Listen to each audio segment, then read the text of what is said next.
La respiration fait partie du système nerveux autonome, c'est-à-dire un système nerveux automatique et involontaire. Donc la respiration n'est pas faite pour être volontaire, décider de respirer par le nez ou par la bouche. C'est une fonction automatique. Il n'y a pas de respiration bonne ou mauvaise, il y a une respiration adaptée ou non. AVS avec Philippe Robichon. AVS pour à votre santé, bonjour, bienvenue, très content de vous retrouver, de passer cette heure en votre compagnie et en compagnie du docteur David Hoare, bienvenue. Merci beaucoup pour cette invitation, c'est toujours un plaisir. Vous êtes médecin et spécialiste international de la cohérence cardiaque depuis plus de 20 ans, vous pratiquez, écrivez, enseignez, formez et donner des conférences dans le monde sur ce sujet simple en apparence, mais infiniment riche qu'est la cohérence cardiaque. Mais ce matin, nous allons parler moins de cohérence cardiaque, puisque vous venez nous présenter le grand livre des souffles chez Soukar Éditions. Alors, des souffles, un mot que vous avez mis au pluriel, et on verra pourquoi ce matin. Ce qui revenait sans cesse dans les questions posées par vos étudiants en formation, ce n'était pas quels sont les bienfaits de la cohérence cardiaque, écrivez-vous, mais plutôt comment je dois respirer en vrai.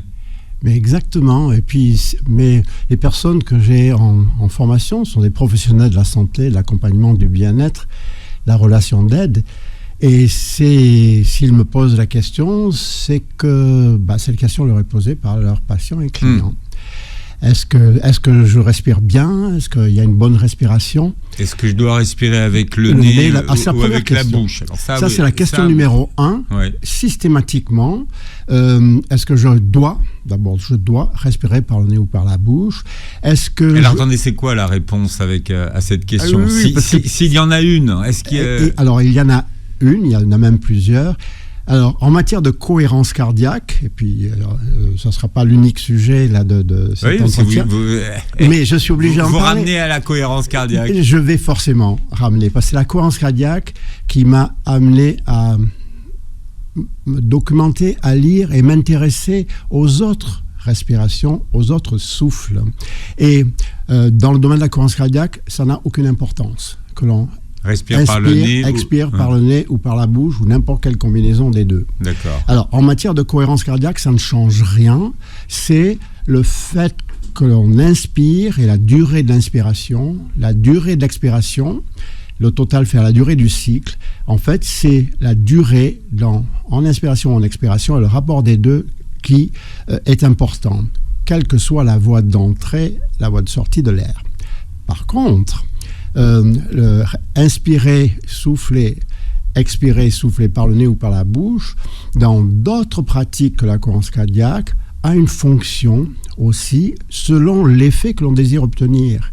Et c'est ce qui est intéressant, c'est qu'en sortant de la cohérence cardiaque, d'abord je sors de ma zone de confort, ça fait 25 ans cette année que j'ai commencé des formations en cohérence cardiaque, et là c'est à vulgariser et à enseigner la cohérence cardiaque au monde entier.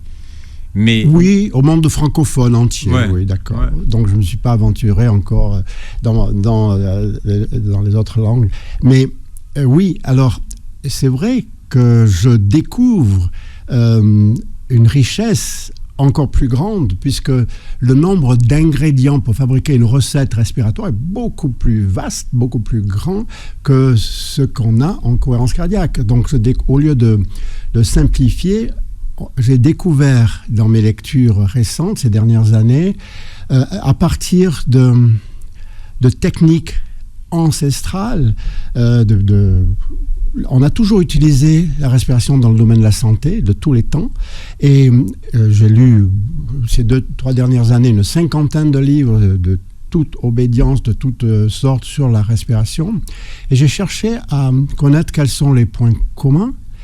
Pourquoi est-ce qu'on va utiliser tel ou tel type, et justement pourquoi parfois on va utiliser la voie d'entrée et la voie de sortie. Pourquoi est-ce qu'on va utiliser une respiration avec des pauses ou sans pause? Pourquoi est-ce qu'on va utiliser une respiration plutôt abdominale, thoracique ou claviculaire, etc. Donc tous ces ajouts, ces ingrédients qu'on va ajouter à la simple respiration ont toujours une fonction. Et avant tout, je suis médecin, passionné de physiologie, Et j'aime bien comprendre ce qui se passe. Mais là, vous ne répondez pas à la question. Alors, allons-y. Non, la question, c'est, encore une fois, comment est-ce que je dois respirer ? Est-ce que je dois respirer par le nez ou par la bouche ? Tout dépend de ce qu'on veut faire. Donc, en fait, ça veut dire qu'il n'y a pas de réponse à la question. Comme ça, ouais. Non, il n'y a pas de bonne réponse. Voilà. La respiration fait partie du système nerveux autonome, c'est-à-dire un système nerveux automatique et involontaire qui gère notre totalité d'adaptation à la vie, à l'environnement, de façon automatique. Donc la respiration n'est pas faite pour être volontaire, décider de respirer par le nez ou par la bouche. C'est une fonction automatique. Il n'y a pas de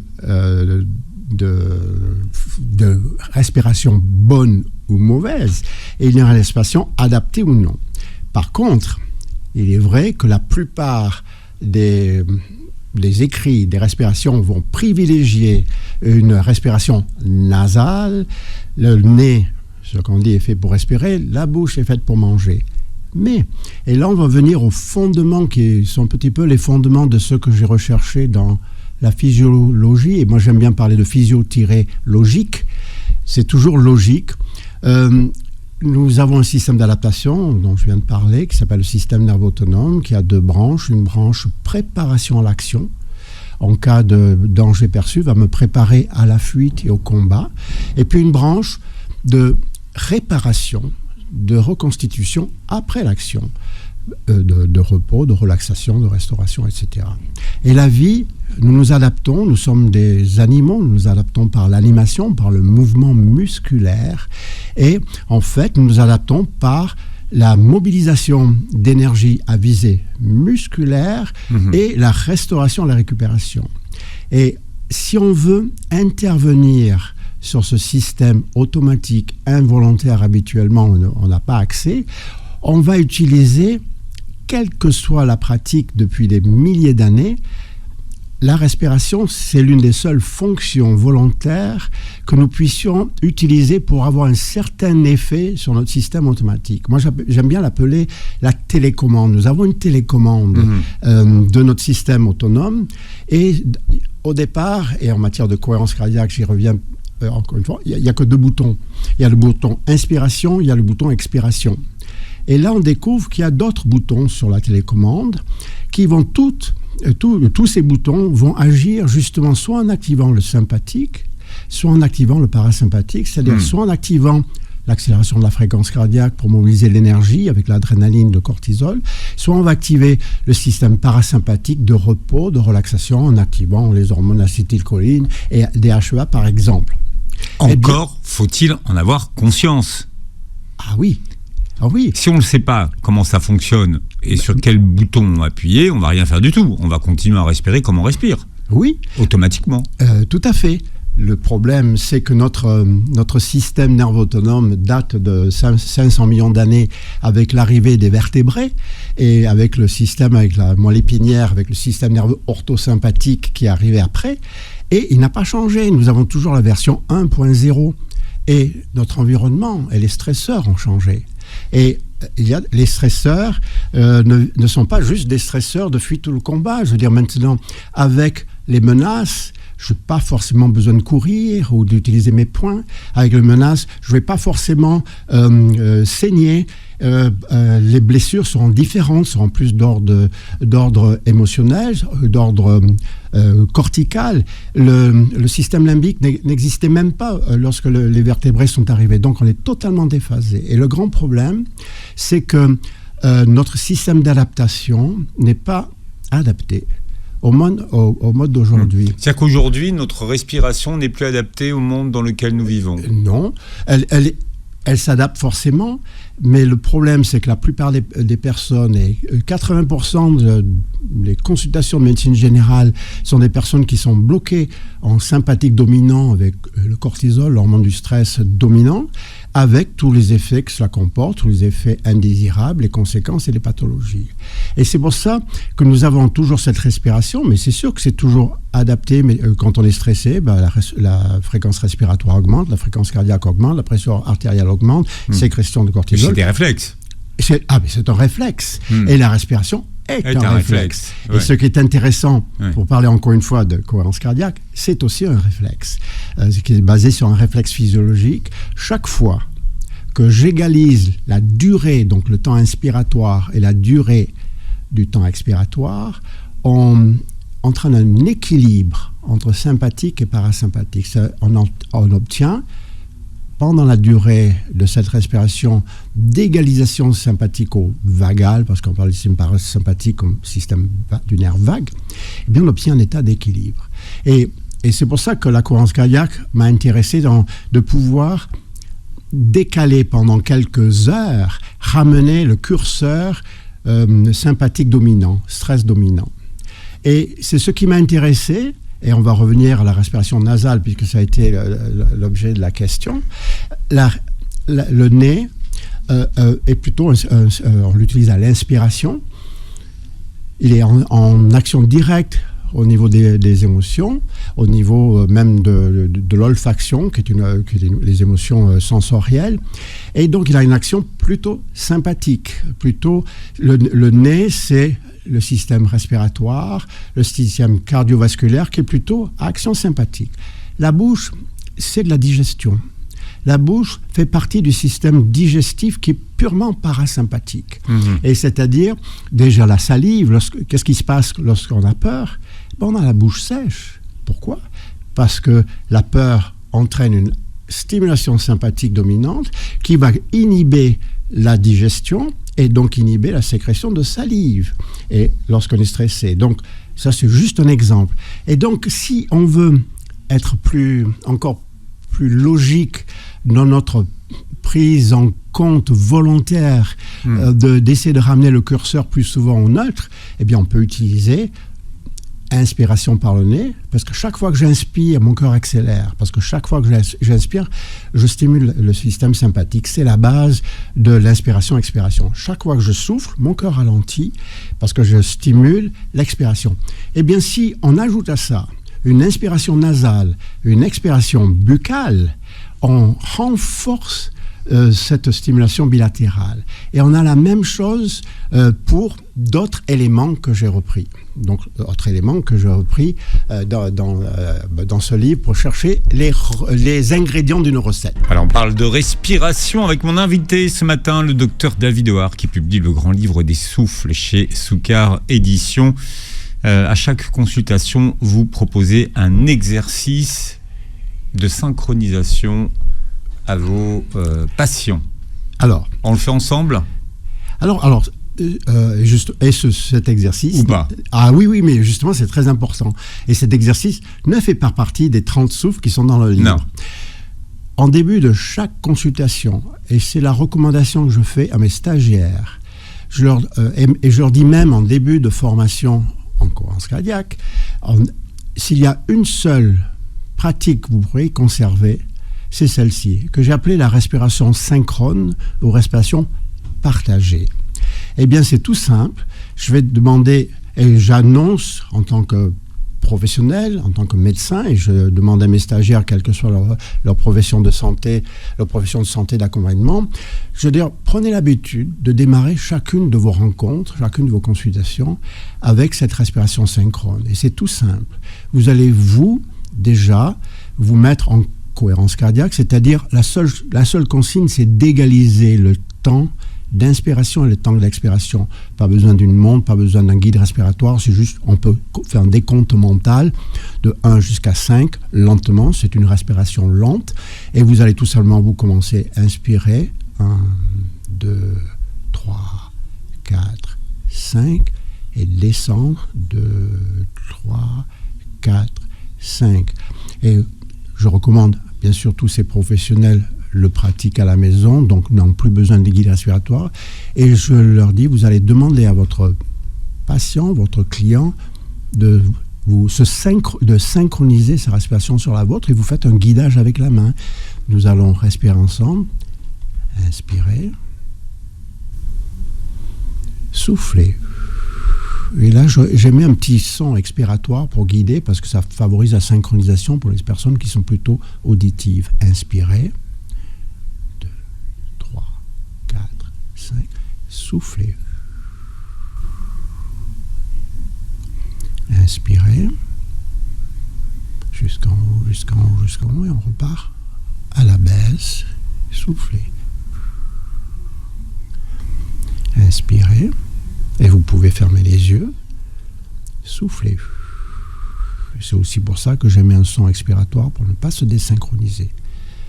Eh bien, en général, 10 respirations suffisent. Il faut faire 10 répétitions. Oui, 10 cycles respiratoires complets. 10 cycles respiratoires. Et là, on est à 1 minute 30, 1 minute 40 en tout, puisque la durée approximative est de 10 secondes. Donc par cycle 10 secondes de séance. De cycle, pardon. 10 secondes, cycle, ça fait exactement 1 minute 40, puis ça fait 100 secondes. Et là, et on peut le mesurer, nous avons des moyens de mesurer cet équilibre sympathico-vagal avec des logiciels que l'on appelle de biofeedback, qui nous montrent, qui ont un curseur qui se déplace, sympathique, parasympathique, et là, il se met pile centre au poil, pile poil au centre. Et donc, on arrive à le mesurer. C'est même des personnes qui n'ont aucun apprentissage, en 10 à 20 secondes, 30 secondes au maximum, sont dans cette position intermédiaire que j'appelle une position de neutralité physiologique, mais aussi de neutralité émotionnelle. Et ça, on ne le sait pas forcément, mais les émotions sont des messages que le corps m'envoie pour changer. Parce qu'il y a quelque chose qui me demande de modifier quelque chose, en général, le point de vue mouvement. La peur me fait courir, la colère me fait me battre, et l'émotion est un message du changement. D'ailleurs, ça vient de émovere, bouger, mouvement vers l'extérieur. Je suis ému, c'est émouvoir. Et lorsqu'on est dans cet état réflexe, c'est un réflexe, ça s'appelle le baroréflexe, c'est trop compliqué pour expliquer ici, mais chaque fois que j'égalise l'inspiration et l'expiration, j'égalise l'activité sympathico-vagale et je me mets aussi en apesanteur émotionnelle.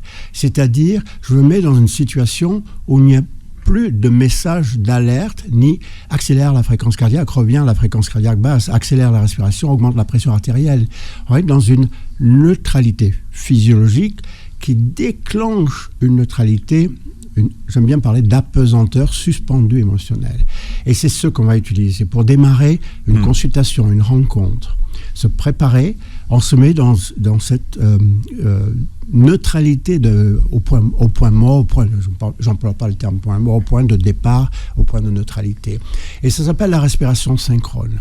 Et ça, ce simple exercice va transformer complètement ce qui va venir après dans la rencontre. Et là, je parle de rencontre professionnelle, mais ça peut aussi être en famille, avec les amis. Nous l'avons mis en place en 2017 et en 2018 avec l'éducation nationale française dans les écoles, avec une grande étude, avec 3000 élèves, tout simplement, respiration synchrone de 3 minutes en classe.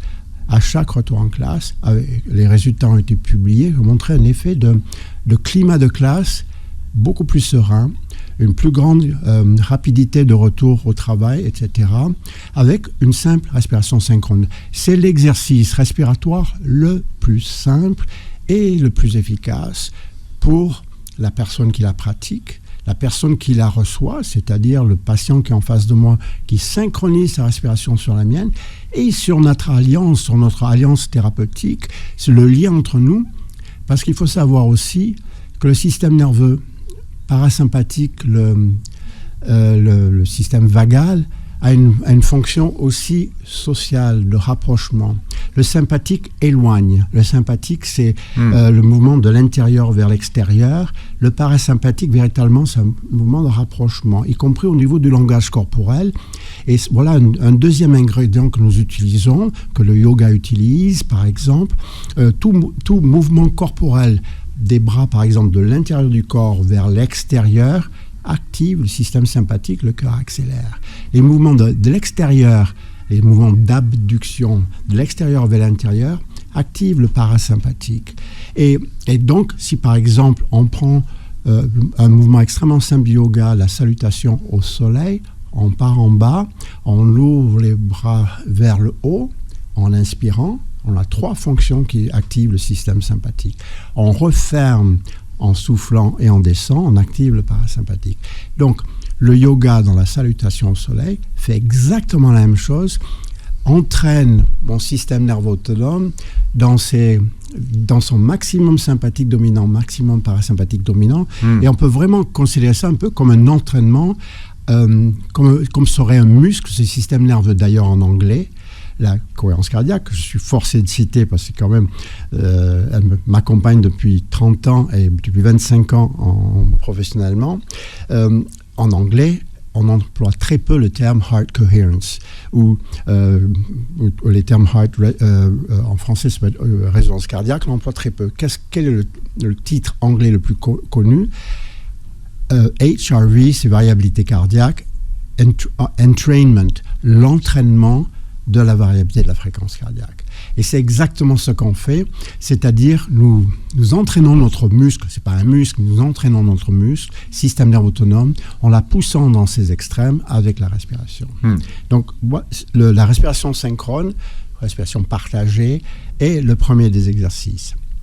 Mais après, si on veut un effet sur la santé, si on veut un effet sur un tracas, et dans ce livre, le grand livre des souffles, je n'ai pas voulu parler de symptômes, je n'ai pas voulu parler de maladies, et d'ailleurs, j'aimerais bien même démédicaliser la cohérence cardiaque, démédicaliser la respiration, pour en faire un allié de la vie de tous les jours, pour en faire une pratique, une routine non médicale. Le yoga, on n'a jamais considéré comme médical. La méditation, on n'a jamais considéré comme médicale. Et dès qu'on parle de cohérence cardiaque, à cause du nom, je pense, il y a le mot cardiaque. C'est cardiaque, oui. C'est cardiaque. On me demande si je suis cardiologue. On me demande toujours par rapport à la médecine. Et je trouve dommage, c'est qu'on passe un petit peu à côté. On met dans une case qui n'est pas la sienne. Donc, après, on a des pratiques routinières pour des tracas.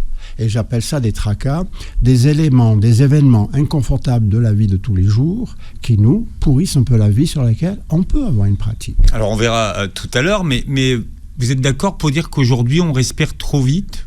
Oui, on respire trop vite. Mais beaucoup trop vite ou un peu trop vite ? Alors, la zone de respiration naturelle se situe entre 9 et 24 respirations par minute. Une respiration lente serait une respiration de 9 par minute. Et ça, c'est notre programmation physiologique qui fait ça. Mais personne ne respire à 9 par minute. En général, c'est 12, 15 quand on est au repos. Et quelqu'un, dès qu'il y a une activation, c'est autour de 15 à 20, et activation intense va jusqu'à 24.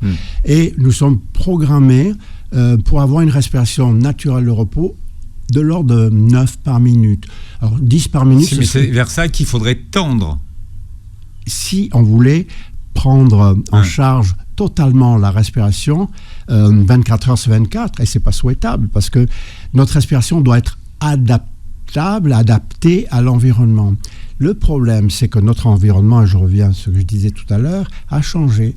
Les stresseurs ne sont pas les mêmes, ce ne sont pas des stresseurs ponctuels, ce sont des stresseurs permanents, renouvelés, et qui sont en plus amplifiés par la pensée, par l'anticipation, et on a une fréquence respiratoire, une fréquence cardiaque, une pression artérielle supérieure à celle qu'on devrait avoir si on vivait à la campagne, si on vivait sans aucun stresseur horaire, hiérarchique, financière ou autre.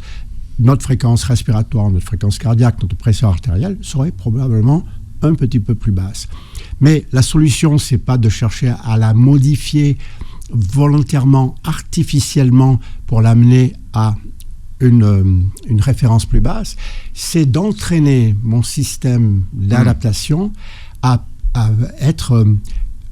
revenir au centre, et le retour au centre, c'est le retour au centre physiologique de façon naturelle. C'est pour ça qu'on recommande, et c'est le deuxième exercice que je recommande, qui a fait l'objet du livre 3, 6, 5 par exemple, c'est 3 fois par jour, 6 respirations par minute pendant 5 minutes. C'est une méthode, c'est pas une obligation, et c'est pas la bonne respiration, c'est celle qui donne les meilleurs résultats sur le moyen et long terme.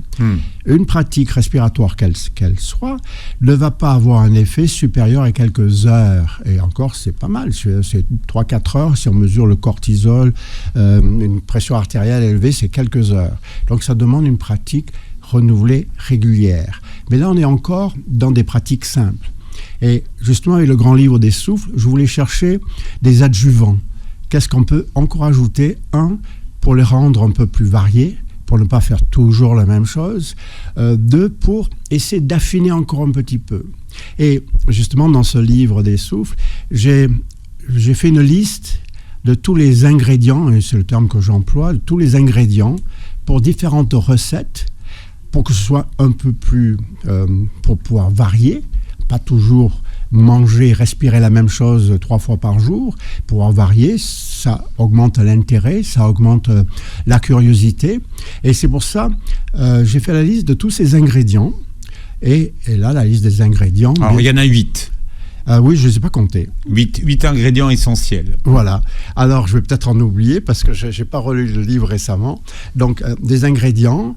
Il y a d'abord, bien sûr, la fréquence respiratoire, c'est la base, elle arrive en premier, mais il y a aussi l'intention qu'on veut mettre sur... Je dédie, en quelque sorte, une pratique. En mettant l'intention, j'ai une certaine focalisation générale sur un but.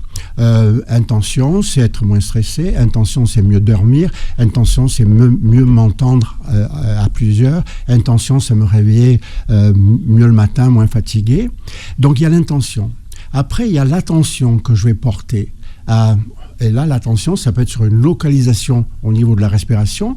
Et là, c'est le 3e ingrédient. Une respiration superficielle qu'on appelle apicale ou claviculaire est typique des personnes stressées. Ils respirent en haut. D'ailleurs, les Alors, épaules... apical pour tout le monde. Le haut.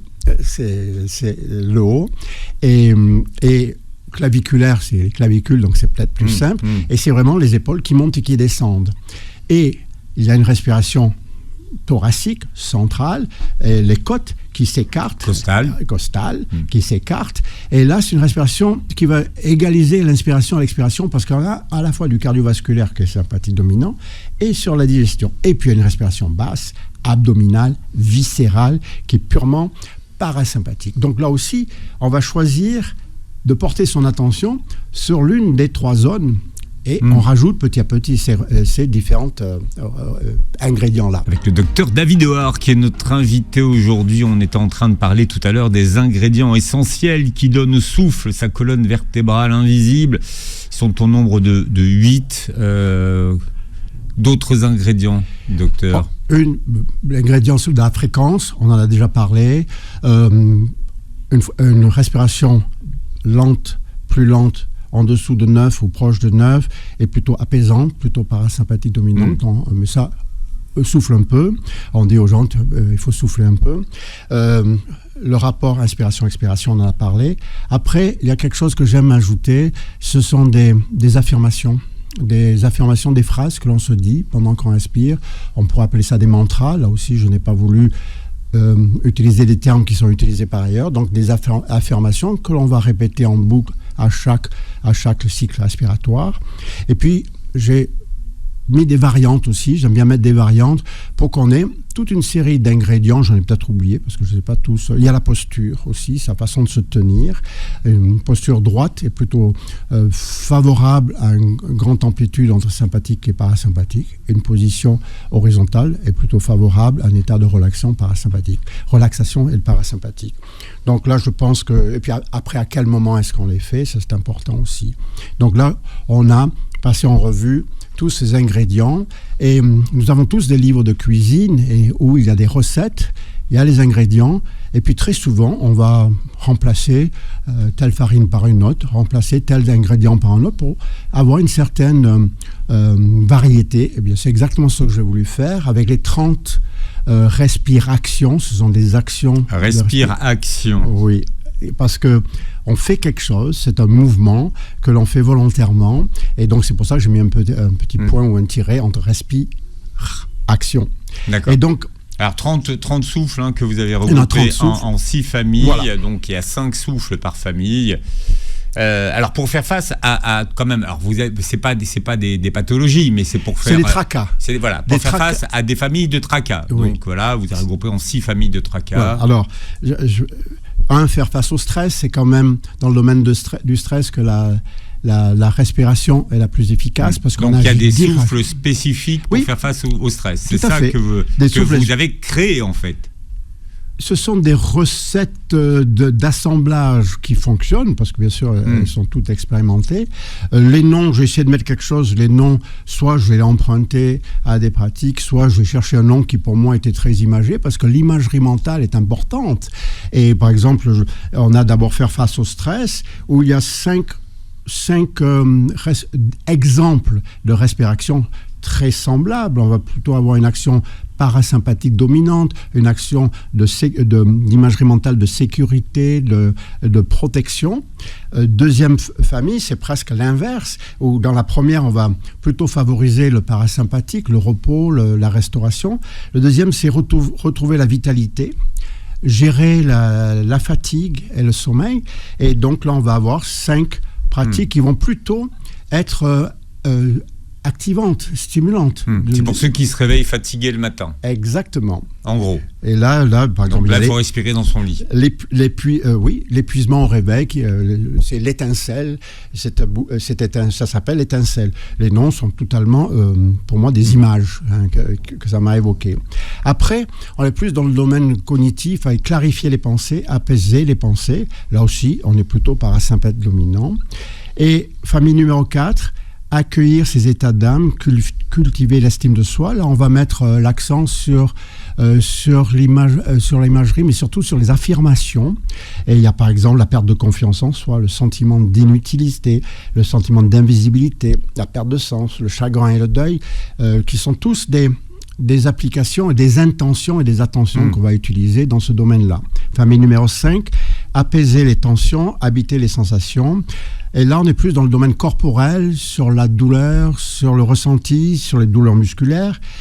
Les douleurs musculaires, les articulaires sont plutôt sympathiques dominantes, donc on va avoir une pratique parasympathique dominante. Dans les douleurs musculaires, on va par exemple, dans les douleurs plutôt neurologiques, appliquer du froid. Dans des douleurs inflammatoires qui sont plutôt chaudes, œdème, on va appliquer du froid. Ben là, au lieu d'appliquer la température, on va appliquer la respiration sympathique ou parasympathique dominant. Et donc, une respiration, on appliquerait du froid pour le calmer. C'est une douleur chaude. Et là, dans ce cas, on va faire sympathique dominant. Une douleur qui serait plutôt chaude, gonflée et douloureuse, on va appliquer un sympathique dominant. Donc j'ai cherché à classifier, pour donner des exemples, et encore une fois, chacune de ces respirations n'est pas dogmatique à suivre à la lettre du début jusqu'à la fin. Je propose, et pour les affirmations, j'en propose 5, pour les variantes, j'en propose 3, et pour que le lecteur, l'aspirant lecteur ait envie de créer son propre carnet de recettes. Donc c'est pour ça, il ne faut pas prendre les recettes. Pas de suivre à la lettre de façon dogmatique. Non, de façon dogmatique. Ce qu'on vous a un peu reproché avec la... Oui, on me l'a c'est pas un reproche. Tout d'abord, je ne suis pas propriétaire ni créateur de la cohérence cardiaque, puisqu'il s'agit d'un réflexe que tous les vertébrés ont, d'être trop mécanique, d'être trop 1, 2, 3, 4, 5 secondes. 1, 2, 3, 4, 5 secondes. Mais bon, ce qui vous obligeait à rester fidèle au modèle. Mais ça fonctionne. Mais on peut se permettre, et je pense maintenant avec 25 ans de recul, je deviens plus souple. Plus souple, j'allais dire tolérant, mais c'est pas de l'intolérance. Je deviens plus souple et je m'aperçois, et je suis en train de récupérer, parce que j'ai l'avantage d'avoir de retour de plusieurs milliers de personnes formées et avec qui je reste en contact, et des formateurs avec qui je reste en contact. Et donc, nous avons la possibilité de tester différentes pratiques. Et je m'aperçois, par exemple, qu'on peut aussi, au lieu d'avoir ces... Et je ne suis pas en opposition avec ce que j'ai toujours dit, 3 fois par jour parce que l'effet dure à peu près 4 heures. Donc ça paraît logique. Si on veut, ça fait la journée. Ça fait 12 heures. La journée d'éveil. Mais on s'aperçoit, et de plus en plus, et d'ailleurs, il y a une étude qui a été publiée, que j'ai lue la semaine dernière, cette année, sur des micro-sessions espacées dans la journée. Donc des micro-sessions, c'est 1, 2, 3, à partir de 30 secondes de cohérence cardiaque, bien entendu, de respiration volontaire à fréquence fixe. Donc j'essaie de supprimer le terme de cohérence cardiaque quand je me consacre au livre des souffles, et que des micro-sessions, moi je trouve 30 secondes un peu court, on n'est pas sûr d'être à l'équilibre en 30 secondes, de 1 minute, 2 minutes idéalement, et 2 minutes idéalement c'est 12 respirations, toutes les heures par exemple. Et on s'aperçoit avec le retour, les discussions que j'ai avec les personnes qui pratiquent à titre professionnel, si on a 20 minutes de cohérence cardiaque dans la journée, on a le même effet. Une publication a été faite, je l'ai lue cette semaine, a été faite cette année, sur l'efficacité, la même efficacité à moyen long terme de 3 pratiques par jour, de 5 minutes, 15 minutes par jour, si on a un crédit en quelque sorte, un crédit de minutes de respiration volontaire, de respiration consciente, c'est le terme que je cherchais, respiration consciente, où on observe la respiration, on vient essayer de l'affiner un petit peu, les réglages, quel que soit le bouton de la télécommande, on peut sur la journée, si on a ces 20 minutes sur la journée, donc c'est 20 fois 1 minute, c'est 10 fois 2 minutes, et pour revenir à mes professionnels, je leur dis, et c'est ce qu'on a découvert depuis des années, de respirer 1 minute et demie avec chacun de mes patients est déjà une pratique régulière pour moi. Et admettons, un professionnel a 20 patients par jour, 20 fois 1 minute, il a déjà son crédit de cohérence cardiaque. C'est-à-dire, il a bénéficié lui-même de cette pratique équilibre. Et c'est justement... Et j'ai laissé la dernière famille aussi, je ne l'ai pas noté, c'est vraiment dans nos relations. Et c'est vrai que la respiration, et en particulier cette hormone de l'amour et de l'attachement qui s'appelle l'ocytocine, qui est probablement l'hormone la plus parasympathique dominante. Et là, les pratiques de type cohérence cardiaque, les pratiques respiratoires, et là on l'a aussi avec des pratiques méditatives, les pratiques de chant, et en particulier chaque fois qu'on émet un son expiratoire, une vibration expiratoire à l'expiration, on mobilise une certaine vibration au niveau abdominal, on est très puissamment parasympathique, et ça fonctionne exactement de la même façon. Qu'est-ce qu'on pourrait conseiller comme respiration à quelqu'un, par exemple, qui va parler en public ? Alors, là, qui va parler en public... Et qui a le trac. Qui a le trac. Oui, vous savez, ça... Je n'ai pas le trac, mais là, je vais parler du stress. Ça tape dans le... Tout à fait. Dans le ventre. Et là, vraiment, c'est un que j'ai appelé la base. Et moi, j'aime bien revenir que j'ai appelé la base. Et quand je dis la base, pour moi, c'est plutôt le camp de base. On imagine une excursion, une sortie en milieu parfois périlleux, parfois dangereux, et de pouvoir revenir au camp de base pour me reposer, pour me restaurer, pour me réchauffer, pour repartir justement. Le but de l'expédition, c'est pas de passer son expédition au camp de base. Le but, c'est de sortir, découvrir et de revenir. Et c'est pour ça que j'aime bien utiliser la respiration que j'appelle la respiration de base, qui va être une égalisation du temps inspiratoire et du temps expiratoire, parce que là, c'est vraiment le stress, à la fois le stress par anticipation et le stress par anticipation, le trac. Je le vis doublement, c'est-à-dire j'ai déjà la menace, j'ai rendez-vous pour un podcast à la radio, et est-ce que je vais arriver, est-ce que je vais être à la hauteur? Donc il y a déjà le stress de passer, d'être vu à la caméra, entendu à la radio, et en plus l'évaluation de mes capacités. C'est donc un double stress quand tous les acteurs, les chanteurs, etc. Et donc, qu'est-ce qu'on fait avant? On va en imagerie mentale imaginer ce qu'on appelle un lieu sûr. un endroit où je préférerais me trouver plutôt que dans un studio de radio, qui soit plus confortable, qui soit plus chaleureux, qui soit plus réconfortant. Je vais y associer une affirmation, mais je vais prendre une des affirmations que je recommande. Et ces affirmations que je recommande, chacun va chercher la mienne. Choisir celle qui lui convient. Par exemple, oui, je retrouve ma base. Et en fait, c'est je m'ancre dans ce qui me soutient. C'est-à-dire, je reviens à la maison.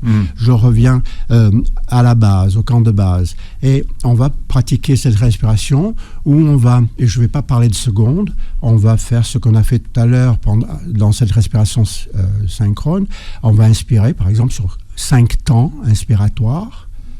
Et on va souffler sur 5 temps expiratoires.